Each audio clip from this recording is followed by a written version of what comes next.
पर बड़ी लागत आई चाइना की, वो अब श्रीलंका ने इंडिया को दे दिया है।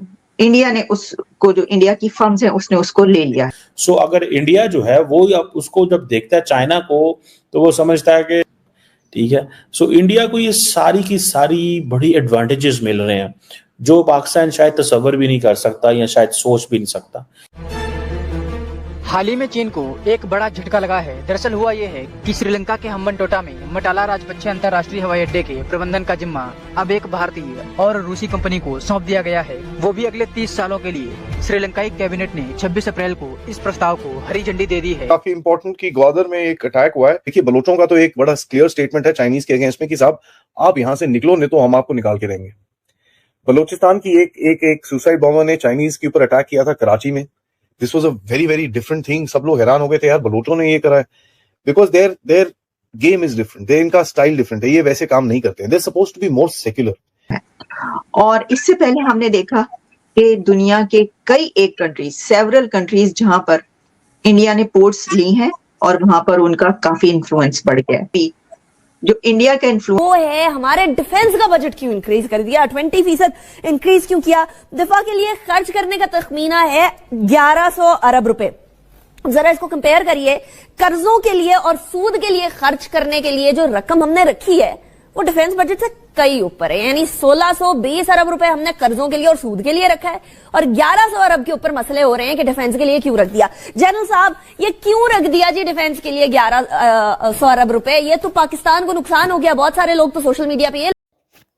हेलो दोस्तों, जय हिंद दोस्तों। श्रीलंका में हम्बनटोटा बंदरगाह पर एक पोर्ट जो थी, वो चाइना कंपनी, चाइनीज गवर्नमेंट ने वो डेवलप की थी। वो फाइनली इंडिया और रूस ने चाइना को मतलब वहाँ से अपने हैंड ओवर में कर लिया, क्योंकि दोस्तों वहाँ पे ये संचालित करेंगे इंडिया आर्मी और रूसी आर्मी। दोस्तों वहाँ पर ये एक बहुत बड़ा है इंडिया के लिए बहुत बड़ा मतलब अपॉर्चुनिटी मिला है दोस्तों, क्योंकि वहाँ पे चाइना जो था इंडिया पर नज़र रख सकता था, क्या इंडिया क्या हलचल कर सकता है, क्या कर रहा है। बट अब वहाँ से अब श्रीलंका से इंडिया चाइना को मतलब देख सकता है कि चाइना क्या हरकत कर रहा है, क्या समुद्री में हलचल कर रहा है।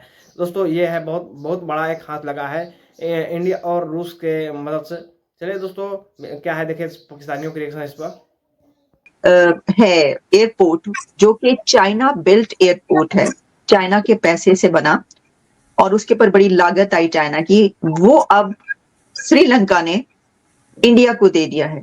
इंडिया ने उसको, जो इंडिया की फर्म्स हैं, उसने उसको ले लिया है। ये तो आप बात कर रही हैं कि इंडिया जो है वो जो है अपना इंटरनेशनल जो उसकी एक्सपेंशन है अपनी एक्सपर्टीज के हवाले से या मैनेजमेंट के हवाले से वो शो कर रहा है, जिसकी वजह से वो मुख्तलिफ जगहों पे जो है वो टेक ओवर कर रहा है, ख्वाह कोई एयरपोर्ट हो, पोर्ट हो या दूसरी जो है वो इस तरह की जो स्पेसीज हैं, तो उसमें वो शो कर रहे हैं अपनी एक्सपर्टीज और अपनी कैपेबिलिटी इस तरह की चीज़ों को रन करने के लिए।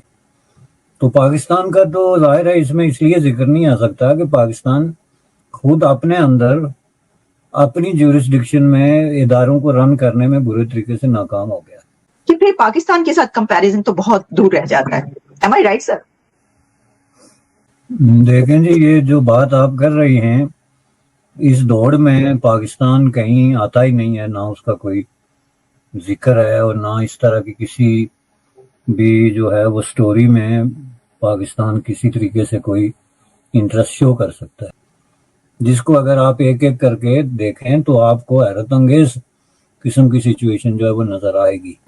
अब एप्पल जो है वो क्यों पाकिस्तान नहीं आ सकता? वो पाकिस्तान में एक आधी कोई ऐसी, हम क्यों उनको चीज़ें एक्सपोर्ट नहीं कर पाते, ऐसी कभी डिस्कशन भी नहीं हुई। मुझे लगता है कि वो जो बेसिक इंफ्रास्ट्रक्चर होता है उसकी कमी है। अब एप्पल जो है वो अपना प्रोडक्शन को ब्रॉडन करना चाहता है, इसीलिए वो इंडिया में आए हैं। सो ऐसा क्या है कि वो चाइना से तो निकले, इंडिया में आए, लेकिन इंडिया के अलावा वो कहीं नहीं जा सकते। ठीक है, हो सकता है वो एयरपोर्ट और बाकी चीज़ें वियतनाम इधर उधर बना रहे हों, ठीक है। सो हमें जिन चीज़ों को देखना है कि हम क्या कर सकते हैं, हम क्या तरक्की ऐसे ही करेंगे।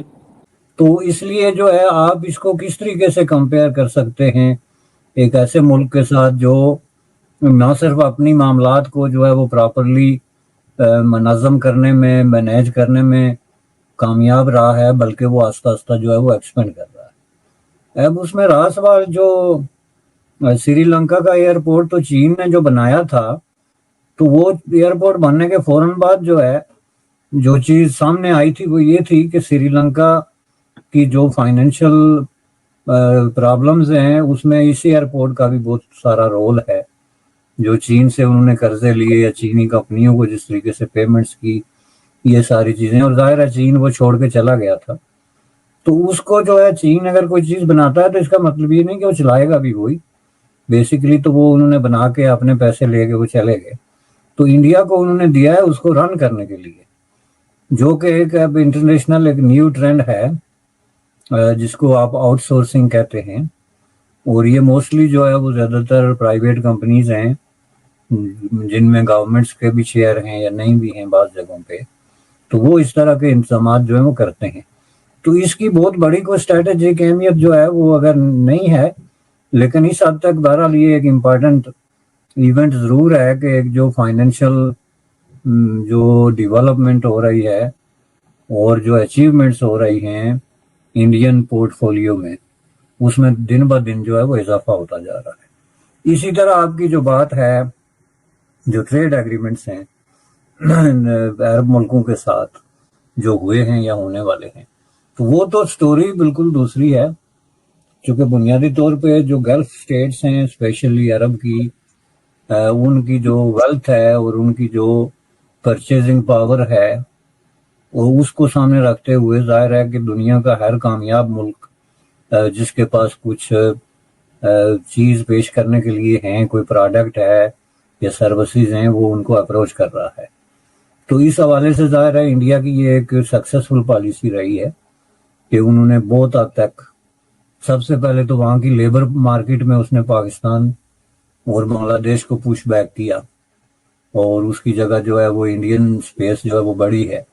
उसके बाद उन्होंने पाकिस्तान के हवाले से अरब दुनिया में एक जो ख़ास किस्म का इन्फ्लुएंस था और एक एंटी इंडिया एक जो माहौल मौजूद था उसको ख़त्म करके, तो उन्होंने बड़े बड़े मायदे किए, बड़े बड़े ट्रेड एग्रीमेंट किए जिसमें ट्रेड और इन्वेस्टमेंट दोनों तरफ से जो अरब कंट्रीज़ ने इंडिया में कमेंट किया और जो इंडिया ने अरब कंट्रीज़ में किया। तो ये एक ह्यूज किस्म की डेवलपमेंट है इकोनॉमिक जो अचीवमेंट्स हैं इंडिया के हवाले से उसमें, और जाहिर है कि उसमें पाकिस्तान भी इसमें भी कहीं नहीं आ सकता, चूँकि इकोनॉमिक अचीवमेंट तो बड़ी दूर की बात है। पाकिस्तान जो है वो an example of economic disaster के तौर पे एक क्लासिकल एग्जाम्पल इस वक्त बन गया है, और एक ऐसा मुल्क जिसकी इकोनॉमी सिर्फ इस बुनियाद पे रन कर रही है कि आपने $2 बिलियन जो है वो लेना है नेक्स्ट 2 मंथ्स और $2 बिलियन पे करना है नेक्स्ट 2 मंथ्स, जो कि कर्जा लेना है और कर्जे पे इंटरेस्ट देना है, और जो डे टू डे यानी दोस्तों आपको बता दूं कि पहले था कि चाइना इंडिया का काउंटर करता, मतलब घेरने की कोशिश कर रहा था कि मतलब श्रीलंका, मालदीव, अफगानिस्तान, ईरान, मतलब चारों तरफ से आपको भूटान, नेपाल, चारों तरफ से जितनी थी अपने इन्वेस्टमेंट और वहां जाकर बेस बनाना, चाइना की काम थी दोस्तों।